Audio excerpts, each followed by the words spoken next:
It's a real honor and pleasure to be here today and sitting with you and talking about some of these life-changing habits that we can implement in our lives. The first thing I wanted to ask you about was New Year's resolutions and a lot of the pressure that people feel around that. You know, they really throw themselves into those resolutions, but very quickly within days or weeks, they fall off of those. Yes. What do you think it is that people struggle with within that framework of resolutions? Well, first of all, I think it's noble to have a demarcation point, New Year's, as a way to recraft one's life and to source within what is the life I wish to live? What is the life I wish to express? Who am I? What am I? And what's my meaning to be here? If we plummet ourselves to that depth and we go beyond just the surface, what you want to achieve, what you want to get, what type of outside external goals that you want to have, but we drop deeper into where do you want to live from? Who do we want to be? What's the identity we need to hold within ourselves to live and craft and create and generate the life that we want? Many of us focus on the outside goals, the resolutions, but we forget to achieve those resolutions. We need to recraft ourselves at the core level of being and take on the identity of someone who's going to accomplish those resolutions. Not just focus on what we need to do, the disciplines, those are all valuable, but we need to go right back to the source.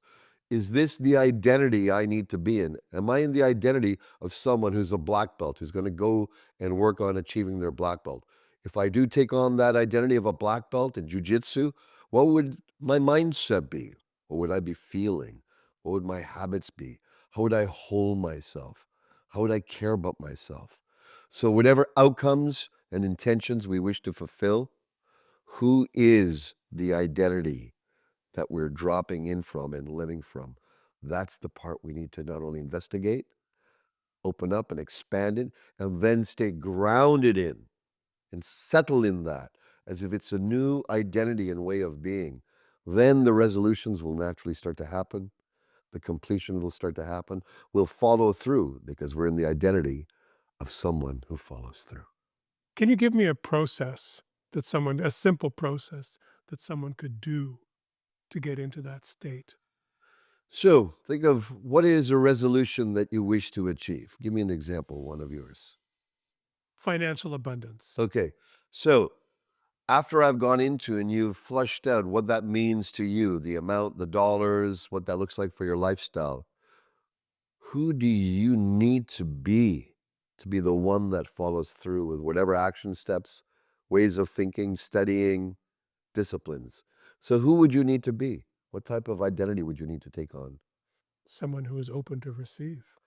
Very good. That's number one. Do you know anyone in your circle or icons within your imagination or that are out there in public that are have that level of groundedness in identity to achieve that? Yes, I do. Okay, so what about that identity can you absorb and make your own? Now make this your new home state, how you sit, how you be, what identity you're holding. Now, as the identity of this one who is creating this new abundance and wealth, new expansion, I hold the identity of someone who follows through, who studies, who's impeccable with money, who grows it consciously and whatever else you need to express coming from that new generated identity. That's the core. Then everything else will flow from there. Thank you. How can someone become more disciplined so that they can follow through and keep that momentum of daily discipline going? Many times the word discipline has negative imprints in our being. Maybe we were disciplined by our parents or by school teachers or by mentors. We got to go deep into that circuitry of does discipline give you less freedom or does it awaken greater freedom? You take on a discipline of exercising with more vigor and more consistently, or you take on a discipline of studying more about the mind, the body, your spirit, about wealth, relationship, whatever is calling you. The key is to turn that discipline into a blissipline. And a blissipline is an act of intentionality, an act of follow through that's sourced in love of yourself. So it's sourced in, I love myself. That's why I'll take on the blissipline of going to the sauna in the morning. I love myself. I honor, I acknowledge who I am. That's why I'm going to take on the blissipline of meditation every morning. I love, I value who I am, who I'm becoming, what I'm expressing. I value my evolution and my love of my own evolution so much that now I'm going to release sugar and I'm going to take on eating vegetables and the celery sticks instead. Whatever the actions are, it's sourced in the discipline of love for yourself. This will last longer, will penetrate deeper, and will make it so that the fulfillment is not just on the achievement of the goal, but every step towards it is an act of self-love. One of the common resolutions that people have is to lose weight. Yes. Speak about that a little bit. To lose weight, to get fit, to get Yeah. more vital in life, for sure. This is our natural desire to have more experiences of life with vitality. So first of all, it's to recognize this is good and own yourself. Pat yourself on the back that that desire, that calling, that resolution is great and it's good and you deserve it. When we're going for the goal of greater vitality, fitness, and strength and well-being, we're going to have challenges.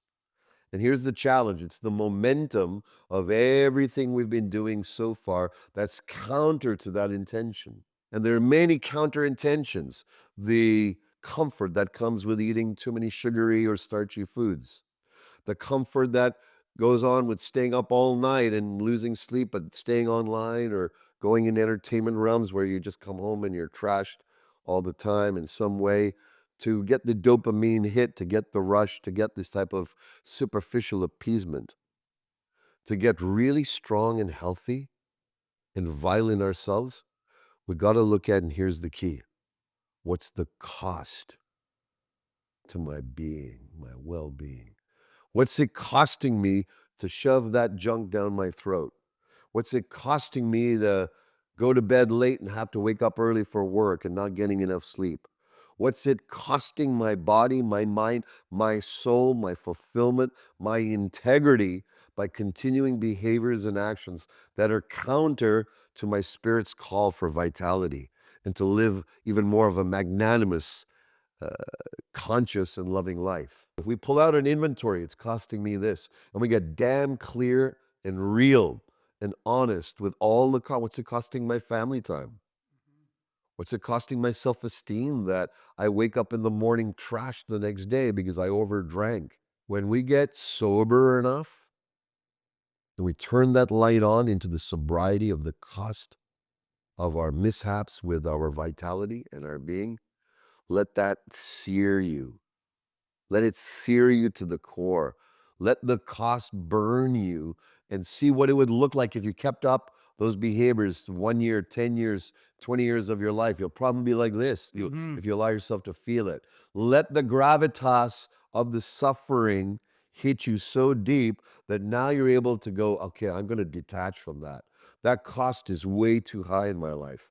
I'm going to detach from it totally. I'm going to release it and I'm going to start a brand new day today.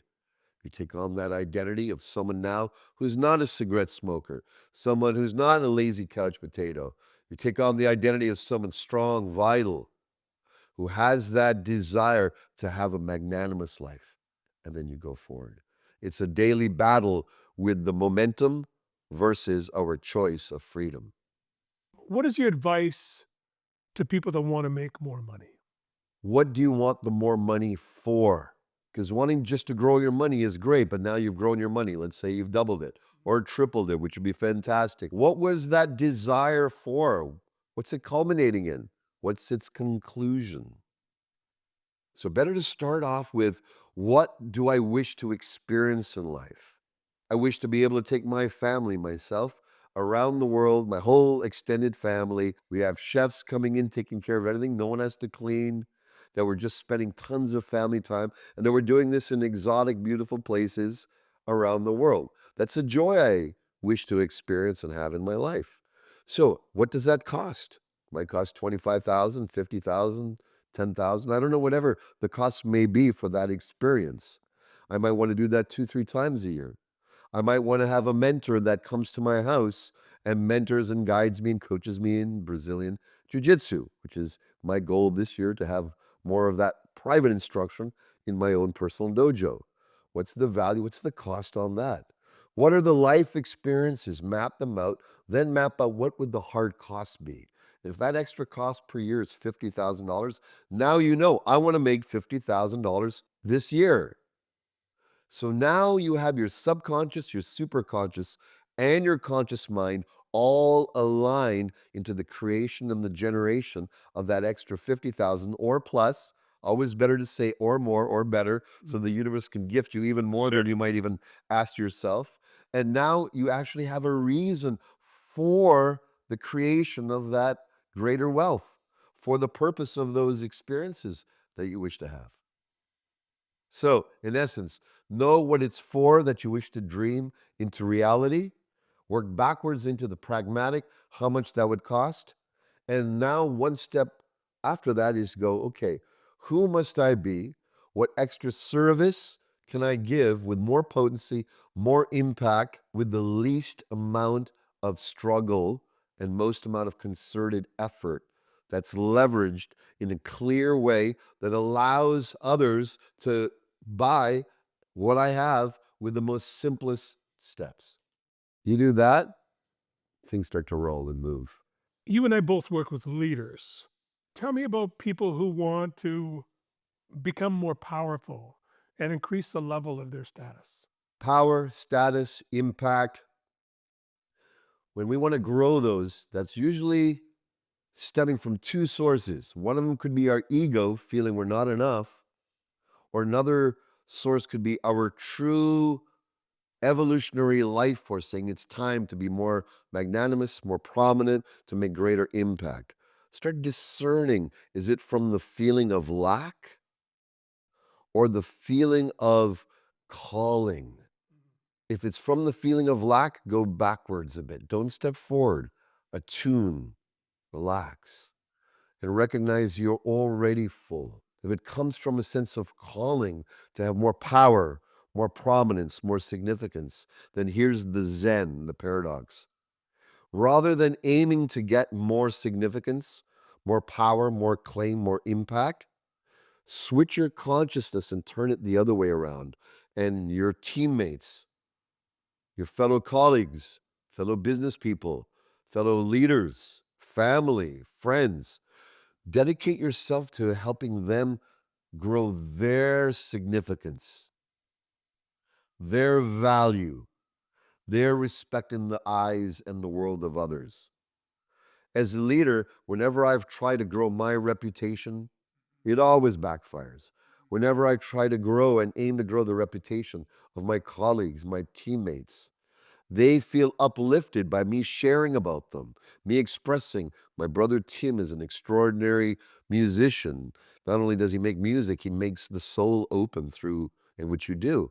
So by sharing this wholeheartedly, fully, helping you raise your significance and prominence and value in the world by my dedication and service and joyful devotion to that, the paradox is my significance grows without even trying. When you try to grow it on your own, you're always cutting the energy down. There'll be a counterbalancing force which topples you as you're rising in this artificially, egoically sought after prominence and significance.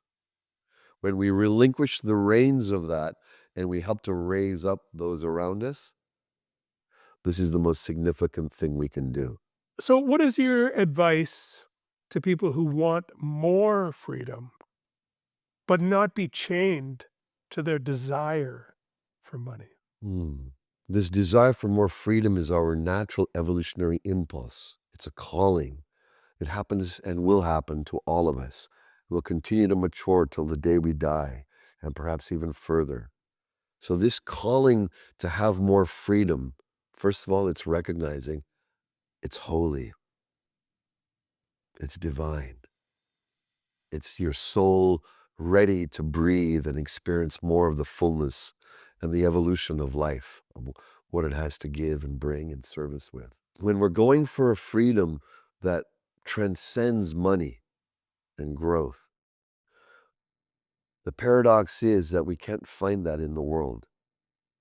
We can only find that at the soul level, which means turning our attention inward in the morning rather than just crafting intentions or trying to empty the mind with meditation. We actually connect with the divine, the God force, the infinite self, the absolute. And we surrender our desires for outcome, our volitional clamorings. I wish for this, I wish for that, I want this to happen, I want this to stop to happen. We give all those reins of outcomes we want fulfilled to spirit, to God, to the absolute, for safekeeping. And we start cultivating the trust and the faith and that surrender that the God force knows way more what to do and how to run those affairs of life way beyond our small human mind and our small egoic desires and machinations and strategies. What happens is this call of grace to take the reins of the outcomes of your life is met with a benevolence. A sacredness starts to get infused in life. There becomes more of a sweet feeling that life has such deeper meaning in the silent, quiet moments. And rather than trying to fill the quiet, silent moments with distractions and more noise, we learn to open up in the silence and feel the richness of the life force which is being granted to us day by day. It's not automatic, it's being granted to us. And that's how we meet that calling for the absolute primordial freedom. It's surrendering the I to the all. What is your advice to people who want, a better romantic or sex life? Okay, well, first of all, honor that that passion and that desire is there. Our human natural instinct is to bond, to consummate love, to consummate passion, to become closer, more erotically connected, more joyful in our pleasure with each other as partners, as lovers. So, first of all, is to own that this is good and not to crush yourself down with guilt or shame, but to release and let go of all that. Jettison self judgment around the desire for love and passion. Even if you've lost 1,000 times over, even if been betrayed over and over, be fresh again. Be starstruck again that love and greater connection is for you, is your destiny, is made for you, and that you are made for love. So as we infuse ourselves with that self-worth, that self-love of I am one who deserves love and passion, then lovemaking becomes an adventure. As a man, if you want to have greater passion, love, connection, you got to awaken your masculine life force to its next gear, which means turn on and practice deeper presence with your lover, being right there, undistracted, body, mind, being, and soul, totally present, which is so sexy to the feminine partner. And then deepen your claim in life. What do you stand for? What do you not stand for? What are your non negotiables? What are your negotiables? That inherent whole bodily claim from the warrior within you turns on your magnetism, turns on your sexual life force. Add that to presence, it's supercharged. Now, one more thing is penetration. What are you going to penetrate the world with? With your eyes, your heart, of course, with your lover, more than that, your whole body. But the idea is penetrating with intention. So saying, I have this vision, this mission, I'm going to create it. Here's my steps towards it. I'm making this reality. That's penetrating vision into experience and making your dreams come true. The reciprocal on the feminine side to turn on that love force, to turn on that sexual eroticism, that magnetizing, alluring energy is to turn on your invitation. Make your body, mind practice allowing your invitation to call forth and attract His presence. How can you be more inviting with your eyes, with your allure, with your sensuality, with your dress, with your demeanor, with how you walk? So, to become more inviting, you might need to exercise, do yoga, stretch, do sacred dance in the morning. Whatever allows you to become the expression of invitation, right? Alluring, seductive. What can you surrender as a feminine being that you're holding too strong with your masculine energy, holding too tight to control? What can you allow, like a Latin dancer would allow, not from their weakness to be guided and led, but as a dancer, they allow themselves to be led on the dance floor so that the beauty of that Latin dance is magnified. In the same way, psychospiritually, how can I release those tight reins of control and surrender even more to my lover? How can I surrender even more to life? Surrender more to the divine. And you allow yourself to surrender, which then supercharges your sexual life force.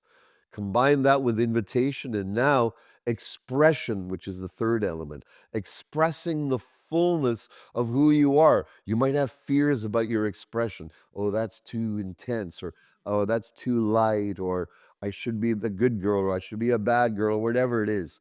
Uncap your expression. Allow any limitations of it to be gently loved open so that you're a free force of expression, invitation, and surrender, which then magnetizes, evokes, and calls to you greater presence, claim, and penetration, which then evokes more, and it goes higher Yeah. and higher and higher. And then we have this electrified field of passionate love that continues to arise regardless of the age of our bodies. Beautiful.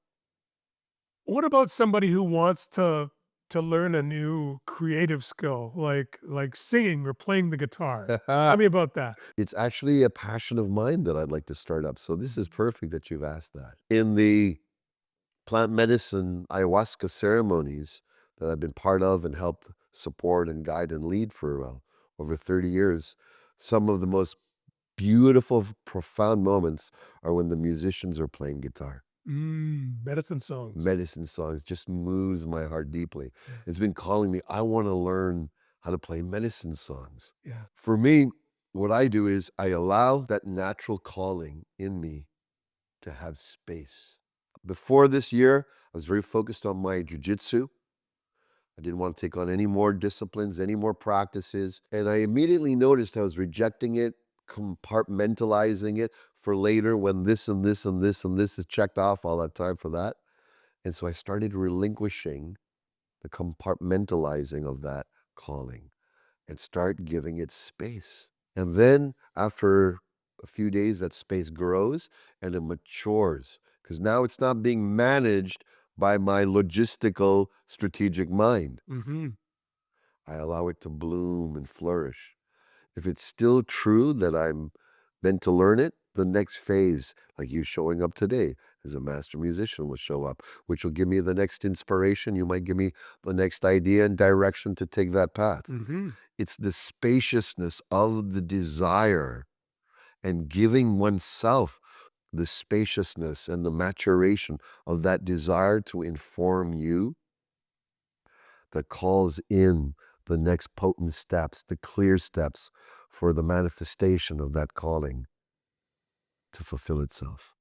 And then you just have to follow the steps and do the yeses along the way with less mind and more heart sourced in the soul. So what about traits or talents that, some people are born with and others are not? Can I is there something if I don't have those traits or talent, is there something I can do to change that? Yes, absolutely. We all start from zero. The greatest masters all started from zero. That zero might be for you as a child with a craft, an artisan, an artistic expression that you're picking up. For me, I've never picked up guitar. I'm starting to Mhm. wanting to get into that now. The calling, I'm making space for it now. And to recognize zero is the start. The journey of 1,000 miles begins with one step, the ancient Chinese wisdom. Same true is the journey of creativity starts with the now that you say yes to. All it takes is saying yes over and over again.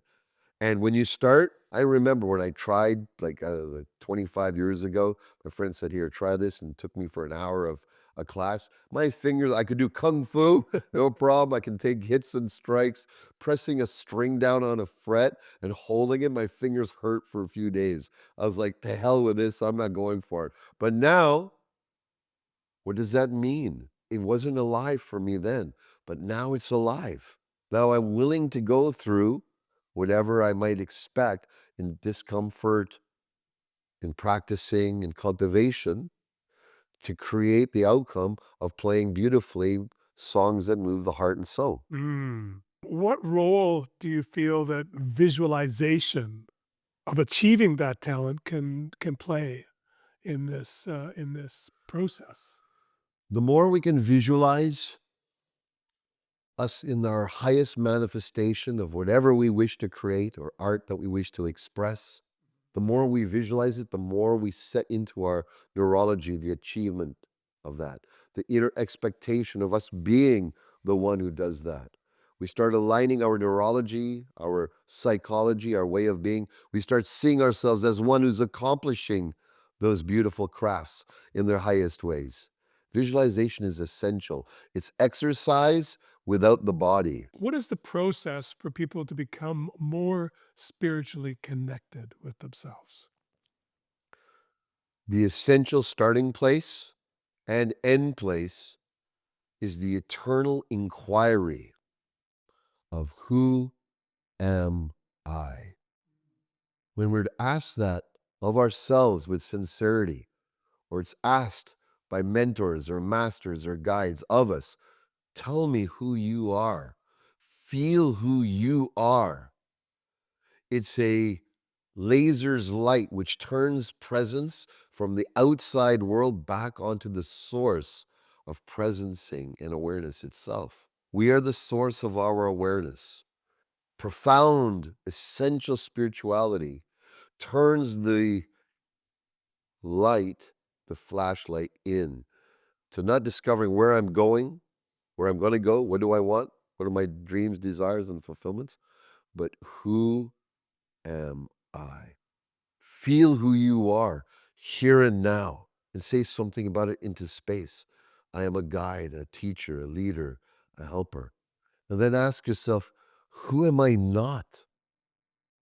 I am not someone who takes from people or harms people. And you keep asking this inquiry back and forth. You keep going. This could take hours, days, sometimes weeks, but you'll get closer and closer to this essential core nature until no answers are there anymore. The mind is vanquished of who you are and who you're not. Then you end up in this sacred, holy preparation phase where you're empty of the mind, you're attuned to yourself, and now enlightenment can happen. Mm. And when enlightenment happens, you know who you are as a divine individual with choice.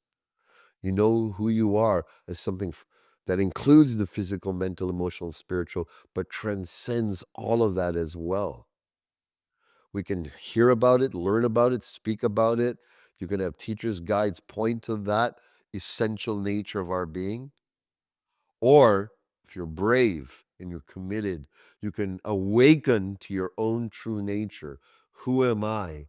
And by doing the work to do that, there's a deep, profound realigning.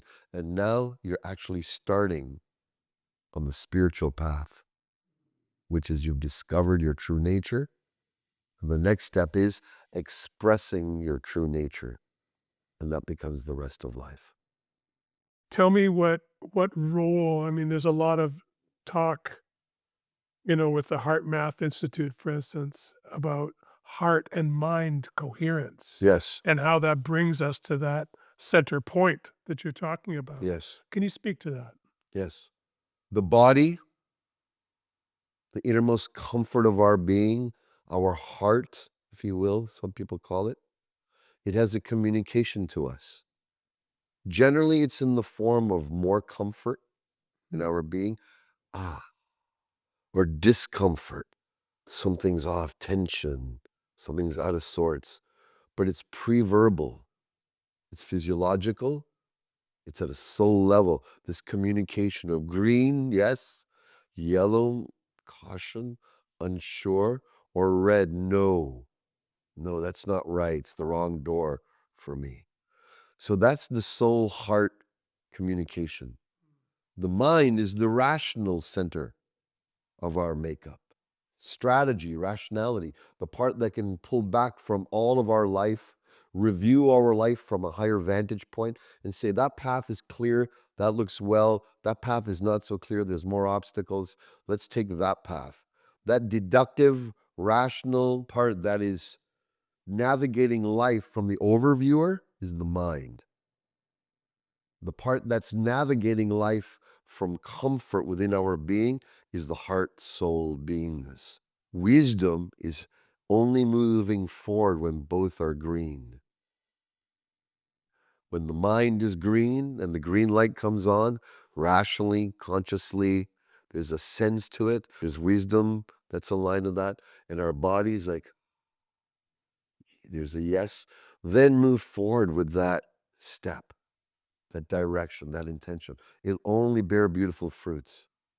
If your soul and your body and your heart is feeling there's something off here, or no, but your mind says, no, rationally, this makes all sense. Strategically, this all makes sense. Step back. There's more to deduce, more to look at. Could be the other way around. Could be the soul and the heart says yes, but the rationality says no. No, are you kidding? There's this point you need to look at. There's this. Make sure you shore all that up when you have the heart, soul, body, being, and the mind aligned and green lighted. That's your beautiful step, your beautiful source coded direction, which will pay back infinite blessings, truly, because it's aligned with your true nature. Everything else, you're going to bump into stuff or shoot yourself in the foot. Ah, the power of intuition. Yeah. Yeah. What are some of the things that you've been able to change in your life that you're proud of? And how did you do that? Recently, it's been releasing sugar. Mm. I had my beautiful wife and my son sit me down. They said, you know what? There's diabetes in the family. We don't want you to go down with diabetes. You're so healthy, vital. You have a mission, Dad. My wife says, husband, you have a big mission now. We're really getting out there in the world. We need you to be at your top form. And I saw their eyes and their soul, and I felt their concern that I'm eating too much sugary stuff. And I made a decision, not only for myself, but for them, and for my own integrity, and for the greater purpose I have. I'm going to let it go. So I've let it go. For the first week or so, it was, I want this, I want a candy, I want a chocolate bar, and all that. And instead of that, I had an apple. I have an apple with peanut butter. So rather than just drop something, I replace it with something which upgrades that option. I look at the consequences, not only to myself, but those I love around me, and to my mission about the actions and the directions I'm taking. So having that hit of sobriety, that always adds fuel to my resolve of moving forward. Well, it's been just an incredible conversation with you, and I really appreciate it. I always enjoy my brother. So, from an intuitive place, my final question to you is if someone came to you who you'd never met before and gave you the question, what is one thing that I could do today to transform my life? What would your answer be? The symbol is the lotus and the sword. The lotus represents a beautiful flower that emerges from the soil of life, the shit of life. The sword represents the power of truth to cut through illusion, to pierce with truth, and to leave a blooming flower as we remove the sword. The lotus sword gift I have for everyone listening. What must you do to live, to love, and to die completely without regret? Who must I love today, this week? There's a few people I can think of right away that I need to love because I don't know if I'm going to get it tomorrow. And that's the sobriety we need to go in with. Who must I love? What must I do to live completely without regret? Is there an area that I'm having any regret with, or that I'm edging towards regret? Or would I regret not doing it if I let it go by? What must I do to live and love completely without regret? And then what must I do to die complete so there's no loose ends? There's no I coulda, I wished I woulda, I should have. That I die as a complete soul human. I can be there to meet my maker feeling there's no unfinished business. Be dedicated to that question. That's the doorway to profound freedom, profound love, and enlightenment. No regrets. No regrets. Thank you. No.